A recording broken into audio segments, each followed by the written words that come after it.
uh-oh. It's your guy, Sir Charles, the ringless wonder, Charles Barkley, said he would not hold back next time he talked about the Lakers after he and Redick had a little bit of back and forth through the media. Well, the Lakers lost last night to the Mavs. Listen, it was not a great performance. They lost. No Luka, no Kyrie, and the Lakers lost. They got smashed. Charles Barkley let it fly. Take a listen. I want to hear this. Why I hate the Lakers, it's always somebody else's fault. Remember 3 years ago, it was Russell Westbrook's fault. Then it was Frank Vogel's fault. Then it was D'Angelo Russell's fault. Then it was Darvin Ham's fault. It's always somebody else's fault. The Lakers they don't have, listen, LeBron is one of the all-time greats. AD is a hell of a player. That's it. The rest of the guys are just guys. Every team got those guys. And it bothers me. Listen, you don't always blame other people for your shortcoming. The Lakers proved to what I keep saying. The Lakers stink, plain and simple. What was inaccurate there? The Lakers stink, plain and simple. They're 20-16, sixth in the West. That stinks? Time out. Sixth in the... So you feel good about six? Well, no, that's a different discussion. Barkley said they stink. Well, if you're sixth in the West, you stink? If you're sixth in the West, you're not close to an NBA championship team. And they're not. And by the way, his criticism is one that I said 3 weeks ago. Go watch a Laker game. They're not athletic enough. Oh. They're just not athletic enough. How do I sell you on my guy, Austin Reeves? Oh, Jesus.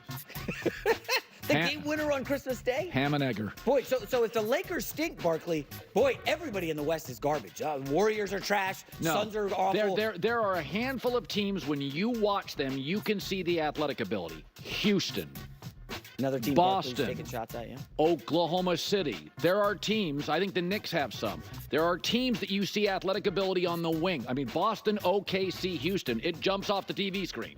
You can see the athletic ability. Denver's size jumps off the television. You know, Milwaukee's size. When you watch the Lakers, I don't get the size, I don't get the athletic ability. I get one great player and another legend and a bunch of guys. I do like in our NFL discussions, Colin, you usually provide context for why a team is good. When the Pittsburgh Steelers were running hot, beating up on, cupcakes, we were not like, hey, this is a Super Bowl team. I don't think they ever made your Super Bowl bubble or top five. Right. And now they're being exposed as frauds as they crater down the stretch. Right. So, the Lakers have played the second most road games in the league. Okay? So, the schedule matters. Okay. Let's ease up with the they stink. Context matters, and that's what I don't think Barkley provides context. Okay, let's talk about this. Because, listen, I'm not going to talk about how much context Charles Barkley adds because, I'll be honest, I only care so much about what Charles Barkley has to say in terms of, various teams and players. He's a personality, not an analyst. That's who Charles Barkley is. So I just, I only care so much. But the reality is that when you are LeBron James and the Los Angeles Lakers, two massive, iconic, larger-than-life brands, you're either a top team or you stink. Like that, it becomes very all or nothing, right? You're either a legitimate contender where you strike the fear in opponents' eyes, or you stink, you're not good. There is no in between. And that's okay. That's okay. Because that's, heavy is the head that wears the crown. That's when you are LeBron James and the Lakers. It's NBA Finals or bust. Now, you have to reevaluate it because we know LeBron James is at the end of his career. We know that. That's not a hot take.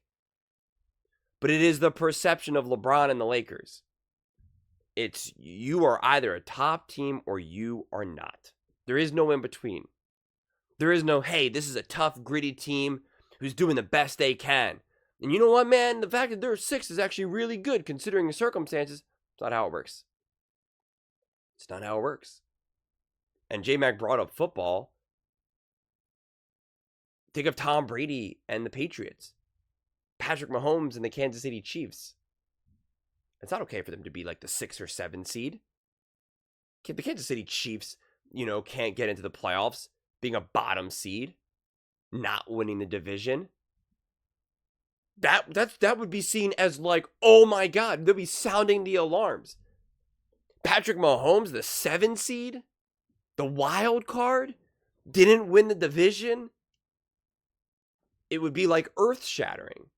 Now, Patrick Mahomes, when he's in the final couple years of his career, sure, it would make sense.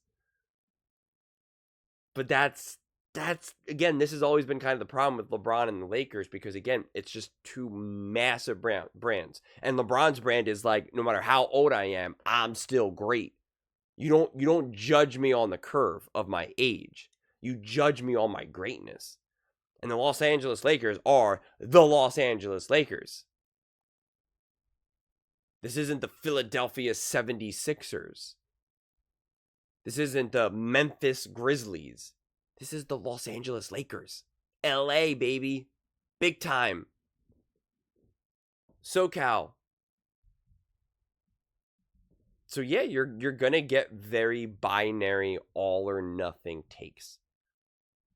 And that's kind of a problem within just basketball coverage in general. I mean, it's kind of sports in general, but I think basketball kind of suffers from it because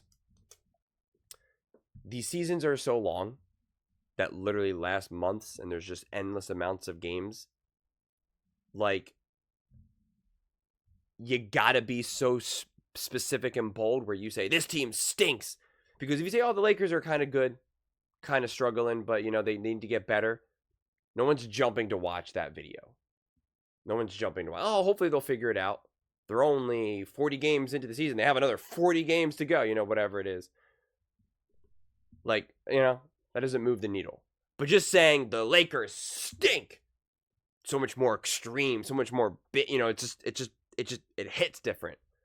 With football, you can get away with that. People, don't get me wrong, in football, people are also like, this team stinks, this team's that, this, that.